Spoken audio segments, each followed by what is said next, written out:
Good morning everyone, আশা করছি তোমরা সকলেই ভালো আছো। তো এটা হচ্ছে রোববারের ব্লগ। তো ব্লগটা ছাড়তে একটু দেরি হয়ে গেল। তো দেখো, রোববার দিন গেছে হচ্ছে রাধা অষ্টমী। তো আমি সকাল সকাল গোপালকে পঞ্চামৃত দিয়ে স্নান করিয়ে এখানে খুব সুন্দর করে সাজিয়ে বসিয়ে দিয়েছি। আর দেখো, ভোগ রান্না করেছি।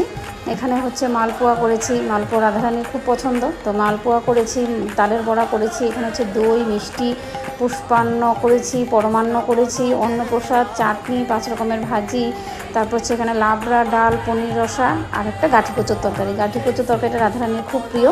যতটুকু পেরেছি ঠাকুরের জন্য করার চেষ্টা করেছি। তো তোমরা দেখে জানাবে কীরকম হয়েছে। আর এই দেখো, সব ঠাকুরকে ভোগ দিয়ে নিবেদন করে দিয়েছি। আর আজকে আমার গোপালকে কীরকম লাগছে তোমরা একটু জানাবে। তো দেখো, সন্ধ্যা হয়ে গেছে, সন্ধ্যাবেলা সন্ধ্যা দিয়ে নিলাম। সন্ধ্যা দিয়ে একটু গীতা পাঠ করে নিলাম। গীতা পাঠ করে গোপালকে সুন্দর করে ড্রেস চেঞ্জ করিয়ে শুইয়ে দিলাম। তো আজকের মতন ভিডিওটা এতটুকুই। রাধে রাধে।